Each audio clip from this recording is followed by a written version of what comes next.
I'm now going to introduce Colin Lachance, who will give a bit of a keynote for us tonight. And what we wanted to do tonight was really invite you into a bit of our work. What does it mean to actually work at Ecotrust Canada? What are those partnerships? And Colin's going to speak a bit about his life, his work, and how Ecotrust Canada partners. And I'm going to put on my glasses because I want to get the name right, and Colin, you're going to correct me. Colin is a member of the Lachance First Nation from Algonquin. And what I thought was interesting, and it's analogous to BC, is this First Nation is one of the few in Eastern Canada that has not ceded their territory.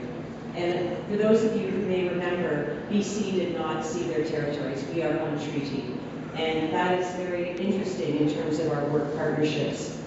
Colin has worked in many capacities with the federal government, in Indian and Northern Affairs, Environment Canada, and the Environmental Assessment Agency. And as well, he's worked with many First Nations. He and Ecotrust Canada have been forging a partnership in Northeast Superior.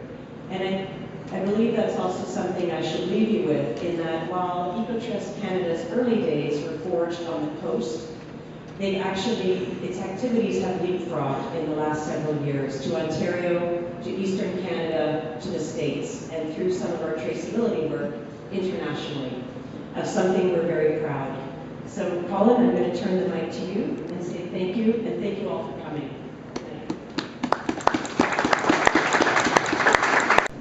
Bonjour. My name is Colin Whitehair. I'm servant of the Northern Borough. Our brothers and sisters in the West Coast would probably understand more than other parts of our great country how important the totem is, or the totem is, in providing guidance to individuals who are on a path of serving Mother Earth. The Bear Clan is the protector of the medicines, protector of the teachings, protector of natural law and the Constitution. We also have another critter in our life, which is our helper, and as one animal will provide the context to what we're supposed to do with our lives, the other one influences the personality or the way in which you're supposed to go about it. And so my helper is the beaver. So I'm building. I'm in the trench all the time. 8 years ago, working with the teachings, I was called to service by the ancestors to go into the Northeast Superior area. There's a sacred mountain there called Manitou Mountain that was radiating energy and sending a message forward that it was time for a new world order. It was time to find a way to reconcile. It was time to find a way to find peace and balance and harmony. Not only with the human family, but also the relationship between the human family and all of those critters on this planet that we survive, that we rely on to survive. We have been neglecting Mother Earth horribly.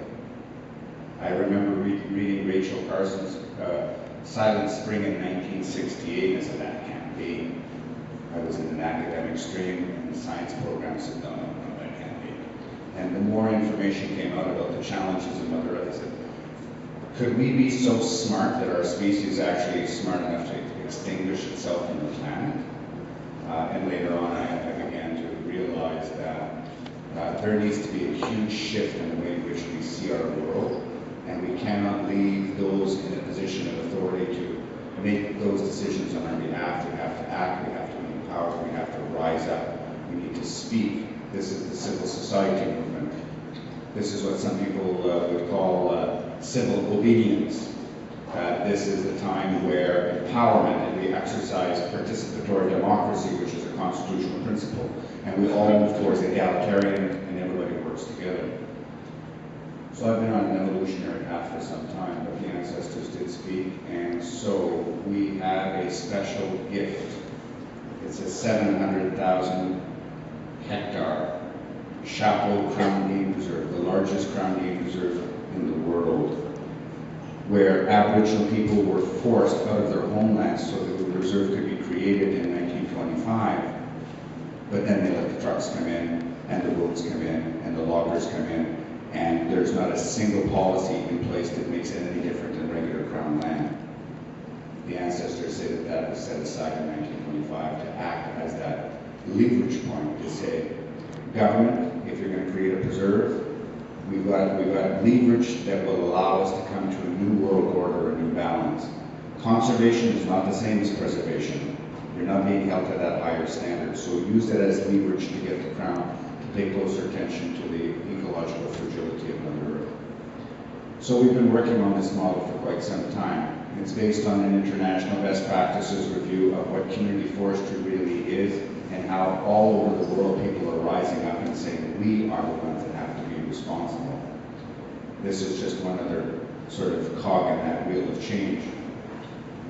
So after 8 years in working with 5 First Nations and 3 municipalities and several industry companies and several federal departments and agencies and several provincial agencies just in the last year, in the 8th year, there's been a movement where people are starting to collaborate and to work together, to reconcile, to drop some of these old values and saying, you know what, the well-being of the planet, the well-being of our children, the well-being of our children's children has to be given greater importance than what it has been so far.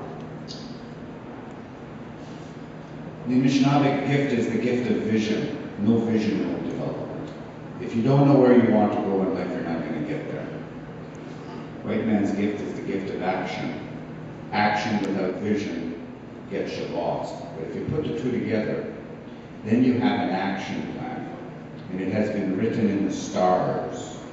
It's in our Aboriginal prophecies that the day will come when it's the values and the teachings of the Aboriginal people that will help find balance. And that time is now. And the ancestors have picked the Chateau Crown Game Preserve as one of those areas. But consistent with the spirit of convergence, where there's great wisdom that's tied to the epistemology of traditional Aboriginal knowledge, just as there's great wisdom that's tied to scientific evidence, that the two together, they complement one another, they complete one another. We call this the convergence agenda. When I take a look at that, and I take a look at the fact that there's been such a chronic lack of capacity investment on First Nations for the last 100 years, that they need help. We need help. We have something to offer, but we need help back. This is where the human family heals. So we've been working on this for quite some time. We have strategic partners. We too look at triple bottom line planning, looking at that economic, ecological, and social balance, but we add the cultural balance too, because fundamentally this is a spiritual renewal movement too. There's a lot of spiritual movement occurring on the earth.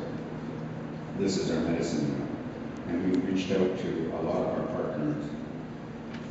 No partner, bar none, has been more supportive, understanding, compassionate, caring, and effective in assisting us in moving our model forward than Ecotrust Canada. It's an honor to be here. It's an honor to provide you a taste of the work that we do in the trench. I'm so honored to be in the presence of people who care so much about Mother Earth, because if you didn't, you probably wouldn't be here. I'm honored to be in the presence of my brother, the polar bear, who's in this capsule over here. And the bison hides that are up here, reminding me of when I was the Executive Secretary of the Northern Disease Bison Environmental Assessment Panel Review. And this old outboard motor that reminds me of my collection at home. And this ship that reminds us that we all sink or float together. But more than any of this, I'm honored to be able to thank Ecotrust Canada, congratulate Ecotrust Canada, and to give my sister Brenda a big hug. We wish.